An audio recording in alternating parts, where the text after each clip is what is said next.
I'm Margaret Santos, and I've learned that sometimes the cruelest betrayals come wrapped in the gentlest hands. That evening in November, I was preparing our family's favorite meal, chicken parmesan with garlic bread. The kitchen smelled of oregano and melting cheese. My daughter Zoe, only 7 years old, came padding into the kitchen in her purple pajamas, her braids slightly messy from playing. She tugged on my robe, her small fingers gripping the fabric with unusual urgency. "Mom," she said, her voice soft and innocent. "Can I stop taking the pills and Diane gave me?" The wooden spoon in my hand clattered against the counter. My blood ran cold. I knelt down to her level, trying to keep my voice steady, trying not to frighten her with the panic rising in my chest. "Sweetheart," I said, smoothing her hair gently. "What pills are you talking about?" "The orange ones," Zoe said, pulling a small amber bottle from her pajama pocket. "Aunt Diane said they were vitamins, but they make my tummy feel funny." My hands trembled as I took the bottle. And a label. No prescription, just small orange tablets rattling inside. Diane, my husband Robert's sister, the woman who had been staying with us for 3 months while she got back on her feet after her divorce. The woman I had welcomed into our home with open arms. "Go watch your cartoons, baby," told Zoe, kissing her forehead. "And don't take any more of these, okay? Not until mommy says so." After she left, I sat at the kitchen table, staring at that bottle.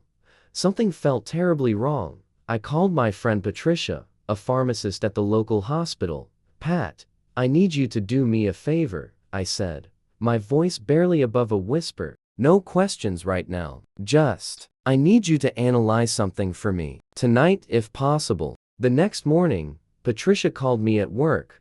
I stepped into the stairwell to take the call, my heart pounding against my ribs. "Margaret," she said, her voice grave, "where did you get these? Just tell me what they are." There was a long pause. "They're fertility suppressants," Patricia said slowly. "High-dose hormone disruptors. Margaret, these aren't vitamins. Someone's been trying to make sure your daughter couldn't have children someday. At her age, this could cause permanent damage." The phone nearly slipped from my hand. The stairwell walls seemed to close in around me. "How long?" I managed to ask.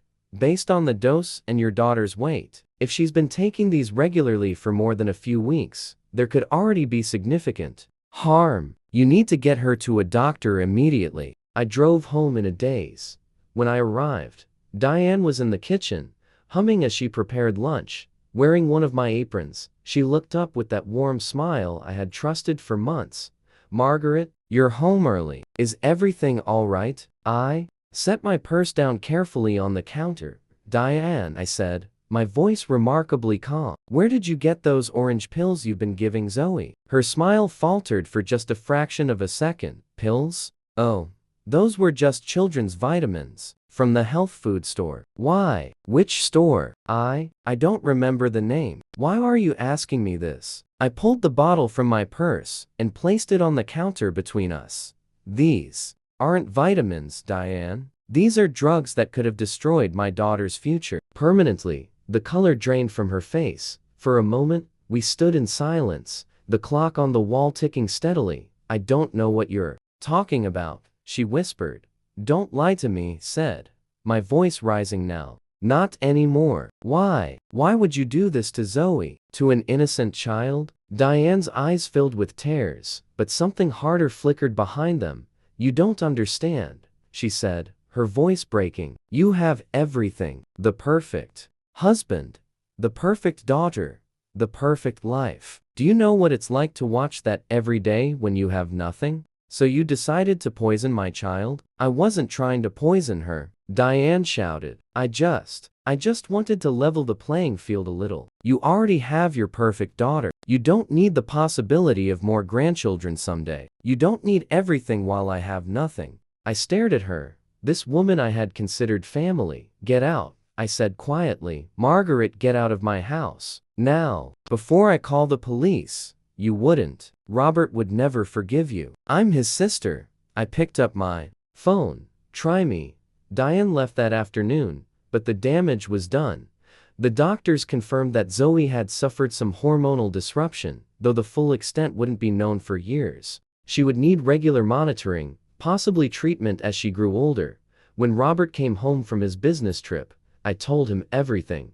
He sat at our kitchen table, his head in his hand, torn between his loyalty to his sister and his love for his daughter. "She's sick, Margaret," he said finally. "She needs help, not prosecution. She poisoned our daughter." I know, but she's still my sister. Can't we just get her into therapy? Get her the help she needs?" I looked at my husband, this man I had loved for 12 years. "You're asking me to let this go? I'm asking you to show mercy." For me, that night, lying in bed next to him, I realized something had broken between us that might never fully heal. His sister had tried to destroy our daughter's future, and he was asking me to show mercy.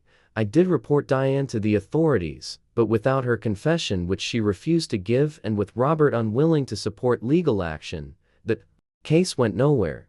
Diane moved across the country to live with her mother, but I made sure every member of Robert's family knew exactly what she had done. I sent them copies of the lab reports, the doctor's findings, everything. Some believed me, some didn't.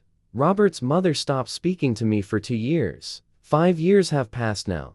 Zoe is 12, healthy and vibrant, though we still see specialists twice a year. The doctors are cautiously optimistic about her long-term health, but we won't know for certain until she's older.